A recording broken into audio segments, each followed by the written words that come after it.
Jean Jouzel, merci infiniment d'être parmi nous. Le réchauffement climatique, nous en parlons beaucoup. Nous évoquons les conséquences de ce réchauffement sur la biodiversité, très peu sur la santé. Pourtant, l'OMS a lancé un appel en expliquant que les conséquences sont dramatiques. Pouvez-vous nous en parler ?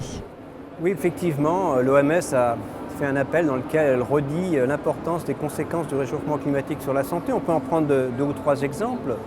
Par exemple, chez nous, dans des pays comme la France, les canicules du type de celles que nous avons connues en 2003 peuvent être dramatiques pour les populations fragiles, que ce soit disons, les personnes très âgées, les jeunes.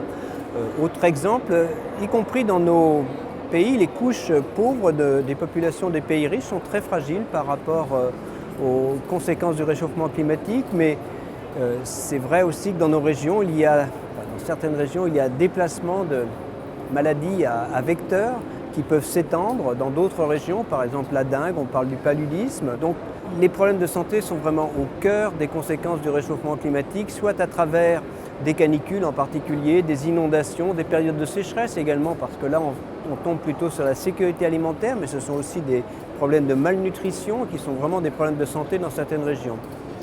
Des solutions existent, quelles sont-elles ? Par rapport à la santé, les solutions sont de prévention.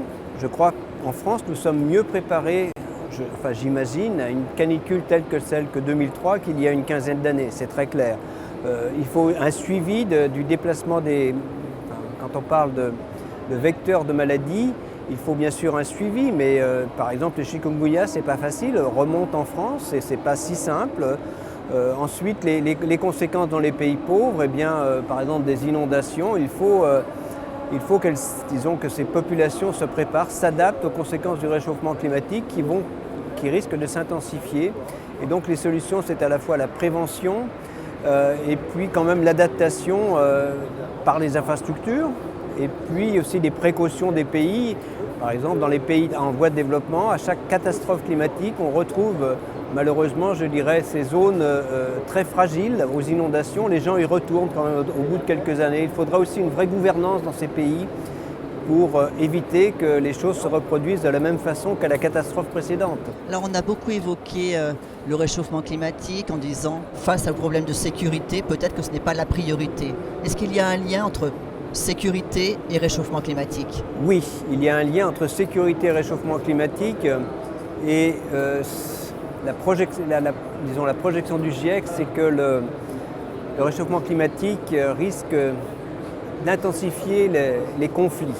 Mais c'est déjà le cas. C'est déjà le cas, en tout cas la question est posée, que ce soit en Syrie, par exemple, il y a une série de sécheresses entre 2007 et 2010 qui a vraiment provoqué des déplacements de population depuis les campagnes vers les villes. Et ces déplacements de population ont contribué, en tout cas c'est un des éléments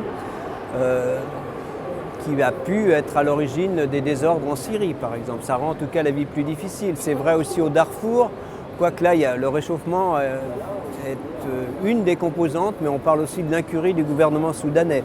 Donc les géopoliticiens sont très partagés, mais effectivement, il y a déjà dans les conflits actuels une composante climatique, en tout cas dans certains d'entre eux, et le diagnostic du GIEC est clair, cette composante climatique risque de s'intensifier dans un climat plus chaud. Par exemple, il y aura des problèmes d'accès à l'eau dans certaines régions qui rendront les conflits plus difficiles ou des problèmes de sécurité alimentaire qui auront aussi des répercussions sur la sécurité elle-même. Jean Jouzel, merci beaucoup pour votre engagement et tout ce que vous faites aujourd'hui.